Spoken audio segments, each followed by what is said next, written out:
What is up, everyone? Bedhead, bedbeard. I don't care. I just finished up Starfield in the wee hours of the morning. It's 4:45 a.m. on November 1st, and I've officially beat the game. Um, and I wanted to give my thoughts. This is not my final review, but these are like my final thoughts on the game overall, the experience that I had. Um, and I'll do a review here in a few days, probably by the end of the week or into the weekend. Um, this is going to be a rambling video if you've not watched one of mine before, especially because I literally went through. Well, before I say that, spoiler alert: if you haven't finished the game yet, if you're someone like me who took their sweet time, there will be spoiler things ahead, so you've been forewarned. Because the first thing out of my mouth is going to be a spoiler thing. I literally just stepped through Unity, got into New Game Plus finally, and was like, I need to just sit down and put my thoughts down on paper because that was yeah. So let me look at my total played time here real quick. So let me do some math because I can't do this in my head. That's how many hours I put in before I beat the game.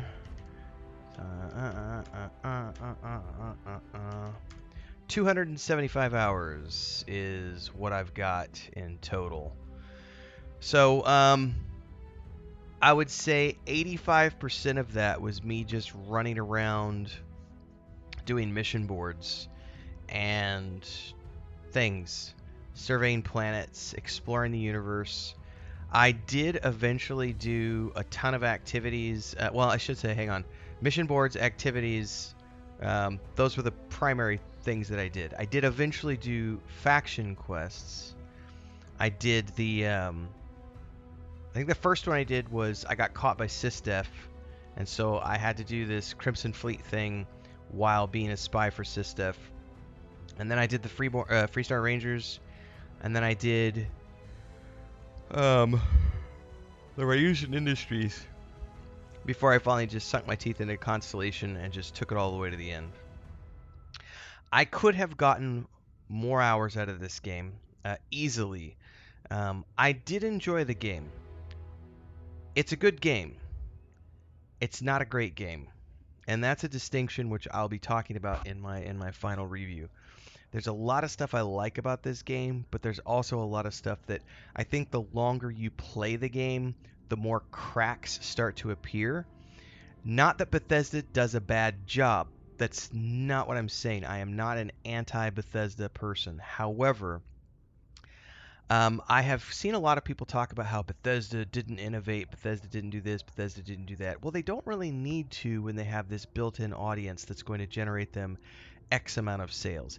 If I have a restaurant and I know that this recipe works for the pizzas that I make, I'm not going to change that recipe. When I come out with a new pizza, it's going to have all the base things from that recipe that I know that works with a little bit of extra toppings on top. I'm not just going to completely change my restaurant and start serving, ice cream, right? Like it's a pizza restaurant, so I'm going to always do pizza. So Bethesda has a formula. It works for them. But I will also argue that that formula, when compared against all the other companies that are innovating in the same space, that formula is starting to feel a little archaic.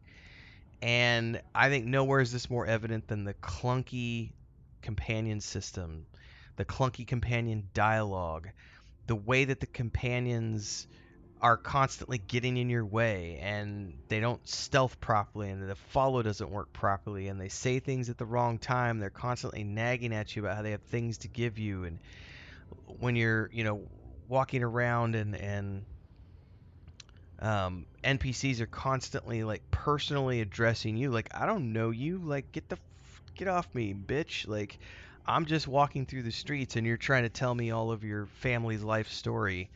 um, Especially having come off of just playing the Phantom Liberty DLC from CD Projekt Red, which, what a redemption arc that they had with Cyberpunk 2077.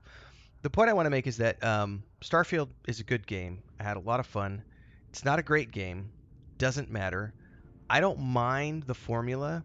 I like pizza. I like Bethesda games.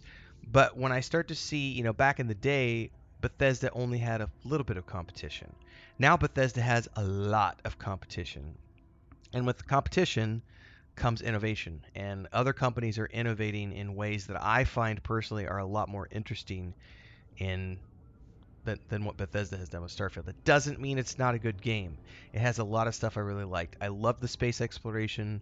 I really loved the ship stuff, the ship combat. I loved I loved the animation sequences, taking off, landing, going through space. I had a lot of fun flying my ship around, which is why probably I spent about 85% of my time just traveling around the galaxy, having fun.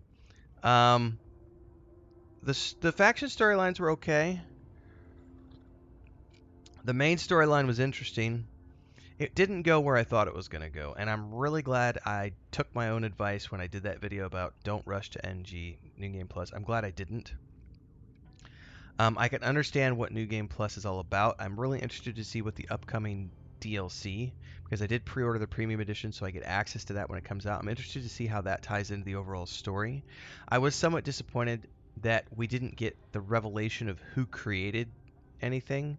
Like one of the last lines of dialogue that I got before going into the Unity was, maybe one day you'll meet the creators, but not today. And it was like, that felt kind of gimmicky. Like, I would have loved to have met the people who built the temples and all this other stuff. So, um, good game, fun game. 275 hours into it. Could have put more, but I had also reached the point where I did all the storylines I wanted to do with this character because I play from a roleplay perspective. So I don't need to do a completionist journey. I'm going to do another character, which is going to be separate. That will be my Space Marine. He's going to do the Vanguard quest lines and very much UC for life. And he will never touch the Unity. He will never go through. He's just going to be a Space Marine, and that's it. And I'll probably only play him from time to time. This character, I will probably my New Game Plus character.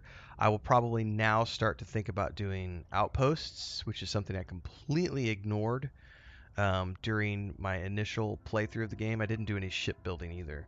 Um, I wouldn't mind getting into the outpost building, but we'll see. I know there's the whole grind through various tiers of New Game Plus to like get to NG plus 10 or whatever it is. Uh, it's good. It's a good enough game that I definitely, like I said, I want to play another character. It's not as good as I felt it was when I first started playing it. That was one thing that became evidently clear to me as I got deeper into it. I remember I talked about the cracks appearing. The deeper I got into the game, the more I felt like it's lacking a lot of things that make it feel like it's got me by the balls. Like Cyberpunk 2077, when I sit down and play that game, I don't want to stop playing. It's like I always feel like there's, the way the world is reacting around me. It feels very much like Red Dead Redemption 2 in that regards. It feels like a living, breathing world that's evolving around me and it's got its own things going on. NPCs don't pay attention to me unless I directly interfere with them. It felt much more like a living space as opposed to Starfield, which feels more like we're going to constantly target you and make you feel like you're the center of everything, which doesn't quite feel realistic. Um, what Bethesda built here is worthy of celebration. I don't doubt that. I'm not against that at all. They put a lot of time and effort into the game. This game. If I have the premium edition, so there's one of the things I have on my Xbox, which is the premium edition art book and soundtrack, and that alone, just go through that. And I've got a review up on my channel somewhere here for people who want to, at least get a glimpse of that. But that alone shows the amount of love, passion, time, and dedication that went into making this game the experience that it is. There are, a- thousands of hours and years of time put into creating amazing concept art, ships designs, the world itself. Everything looked brilliantly breathtaking in my mind in the game. Apart from the character models, Bethesda's feeling a little old in that regard. But the ships all looked amazing. The planets looked great. I loved there was some procedure elements that after you've got a couple hundred hours of the game, you'll start to see little things crop up that kind of look the same. because it's recycling procedural elements. So some of the like random pirate bases you'll go explore kind of all look the same. So that kind of can, if you let it. Quick commercial break, everyone, to give a shout out to our first official guild officer, Bubalonia, as well as all of the guild champions, and of course, all of the members who help keep me on the air full time. To join as a member, simply click that join button below and pick your tier, but you can also support with super chats on any live stream or premiere, or super thanks on any upload or YouTube short. Don't forget the Discord. Let's get back to the video. It could take away from the experience. And I think that's something that Co Carnage said early on that I really resonated with about this game, which is Starfield is what you make of it. If you want it to be a buggy hot mess, then that's all you're going to see. Then that's what it's going to be for you. If you want it to be a fun experiment and experience, that's what it's going to be for you. If you only focus on like, oh, the procedure elements, and look, I can see that thing cropping up 5 times in a row. Mass Effect, the first game, we all agree, I think most people would agree that was a brilliant, amazing legacy game, and yet it still used a lot of procedural, well, at least not procedural, but copy paste layouts for like some of the missions that you would go to. So those kind of things don't have to take away from the experience if you don't want them to, but it's kind of a personal thing up to you. Again, this is not my review. I will have a review out later on. I'm just sort of my final thoughts vomiting onto the space because I just finished the game this morning and I want to get this out there before I lose it all. Loved the music, loved the space exploration. It felt like space, you know. Oh, only 10% of the planets are populated. That's bullshit. No, it's not. We're a small species. Like people who were expecting hundreds of intelligent alien life and everything else, I think that's very unrealistic. You know, looking at 1,000 planets, having 10% of them or less be populated makes absolute sense when you sit down and talk about the science of things. And that's something I think I really appreciated what they put into this was the amount of time they spent working with NASA and getting a lot of these details right. Matter of fact, the funnest mission I did for me, my favorite mission of the game, and I'll probably do an episode about this at some point because I did it for Baldur's Gate 3 and people really enjoyed it. Um, when you go to the NASA base, it's an optional mission in the Constellation storyline as you're getting towards the end. It's like maybe the third or fourth one out from the very end. And you get the emissary tells you, "Hey, go to Earth and go to this NASA facility and like learn more about the Starborn and artifacts and everything else." And that led me to like this 2 hour long side quest where I was delving into the depths of this NASA facility, and it had all this history. Some of it real, some of it from our history, and some of it was made up from the Starfield history. But it was like this NASA museum that you're going deeper and deeper and deeper down into to get down to this artifact. And then of course the I put this up as its own episode a day or two ago, but the history of Earth when you're listening to the scientists talk about the grav drives and how they were testing that and how that eventually destroyed the planet, like there was some really good storytelling here and some really good attention to physics and real life science and working with NASA to get things right. And I think that's something that you shouldn't try to take away from Bethesda just because you think that the graphics weren't the best or the experience wasn't the best. Like I said, overall it is a very good game, not a great game, but a good game, and I did ultimately enjoy it. I'll have my final review out later for those of you who want to actually listen to my score for the game. It's not as high as I thought it was going to be. I thought it was going to get much higher on my rate of 1 to 10. I'm not going to spoil that here though, because you're going to have to tune in for that one. So these are my final thoughts. I'm done.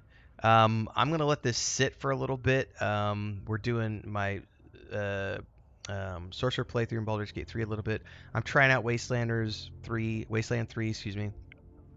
I'm doing a playthrough of Jusant right now, which is an amazing little indie game, which is a nice palate cleanser in between these like 300-hour epic RPGs. There's a bunch of other stuff, so stick around. I will have the review out here in the next couple of days, so hopefully you'll be around for that. Join the Discord, links are down below, and if you're a new member supporting the channel, check out the member videos and all the things we do here. Don't forget we're multi-streaming on Twitch now. I'll see you in the next one, everybody. Stay safe.